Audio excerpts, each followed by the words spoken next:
this is about Gandhi. And as I'm sure many of you know, this is the centenary year of Hind Swaraj. And I think unlike most of the texts whose centenary gets celebrated, I think this one truly deserves to be celebrated. And my focus will mainly be on Hind Swaraj. And unlike the thinkers that we discussed yesterday, where there was grave doubt whether they are relevant to the proceedings or the deliberations of this conference, I think there can be no doubt about the relevance of Gandhi. At least that is the case that I want to make.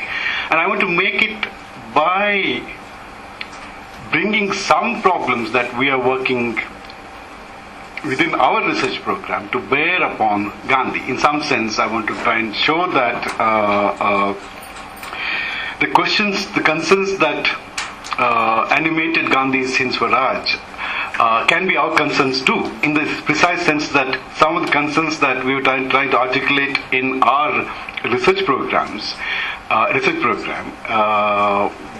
can get greater clarity and depth by actually aligning itself with the concerns of Gandhi, to the extent of perhaps even saying that it could even function as a test for our concerns, if you like. So that's the sort of thing that I want to do, but very speculatively. So what I really liked about yesterday afternoon's discussion, its genuinely exploratory character, is something that sort of makes me take heart that I can actually put forth some views and have you discuss it in that spirit of seminar in some genuine etymological sense really means that it's not. Most seminars actually don't live up to that, but we would like a seminar where we can actually ask a Gandhian question. That is, have you been able to really, in some sense, gain insight into something? That is their experience here, if you like.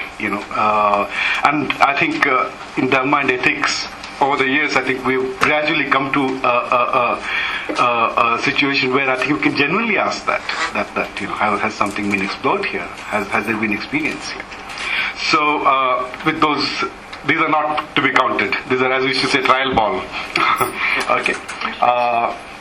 Politics, experience, and cognitive enslavement. Gandhi's Hind Swaraj. There is an epigraph from Gandhi which says, "Who can argue us out of our experience?" And I would like to claim that, in fact, this provides the core of Gandhi's insight in Hind Swaraj. Though this quotation itself is not from Hind Swaraj, it comes from a letter that he wrote to, I think, Amiraben.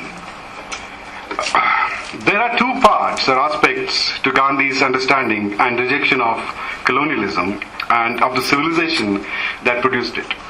Both have to do with the inherent destructiveness of colonialism and, of course, of the civilization it represents.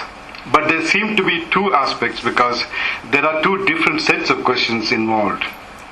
We get hold of the first with what does colonialism destroy and what is involved in the resistance to this destruction, which requires that decolonization or attaining Swaraj is something more, or at any rate something other than throwing the colonizers out of the country. The other aspect has to do with why Western civilization is inherently destructive or immoral or violent, even though the men who represent it are not inherently all that. What makes it inherently destructive? There is a depth and simplicity to Gandhi's answer to the first set of questions, I'll come to that in a moment, which is missing or which I cannot find in his answer to the second set. At this point, it is perhaps too easily said, and that is why I don't want to say it, that indeed there are no two aspects of Gandhi's understanding, and that it is my inability to appreciate the true depth of his answer to the first set of questions that makes me look in two different directions. That may well be the case. That perhaps is the case. We can, however, settle that issue later if the question this paper is training to get hold of emerges with any degree of clarity in my exploration of the two aspects of Gandhi's understanding.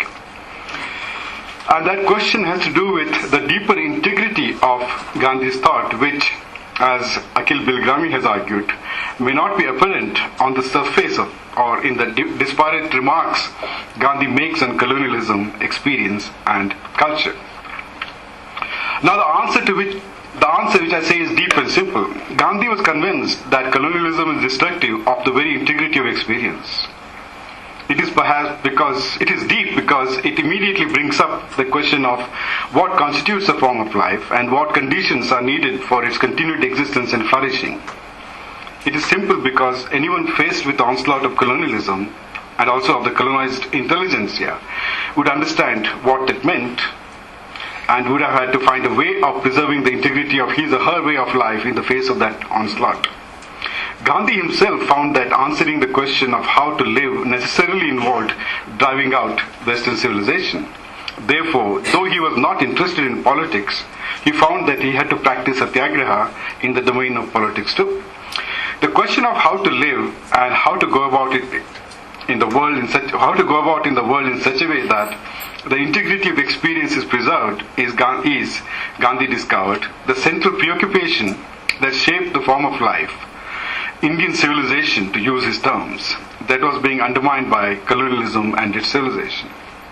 So the defense of that form of life meant the defense of the integrity of experience itself.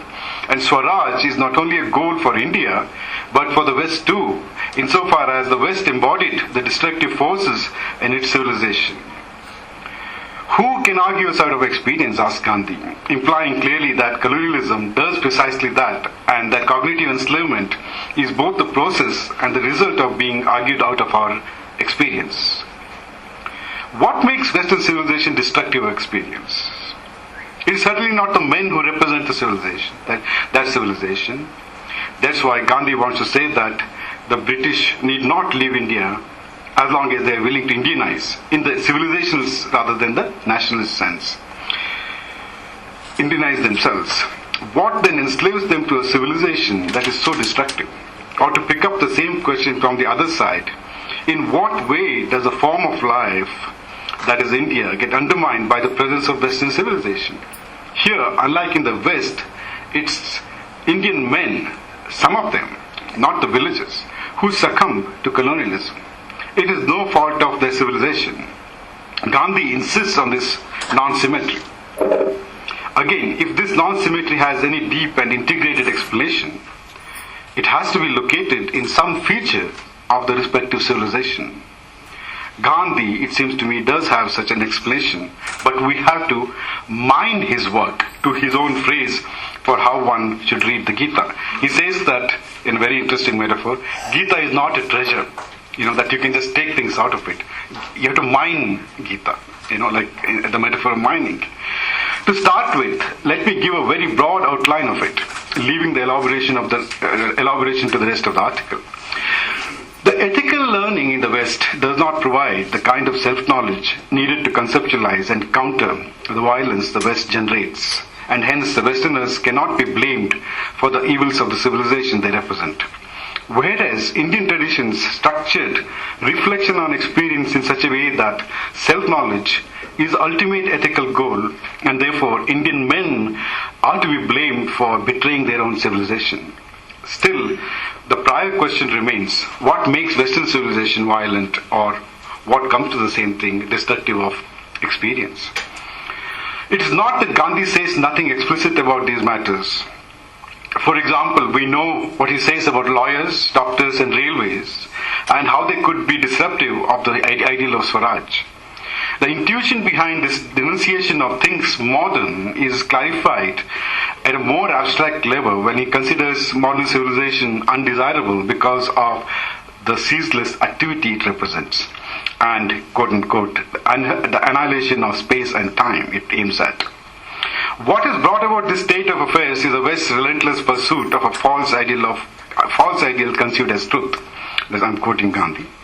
Gandhi says that evil has wings, meaning thereby I take it that the things or objects such as railways and that embody speed or the destruction of time and space undermine or destroy the necessarily slow work of establishing the good or Dharma, which takes a long time.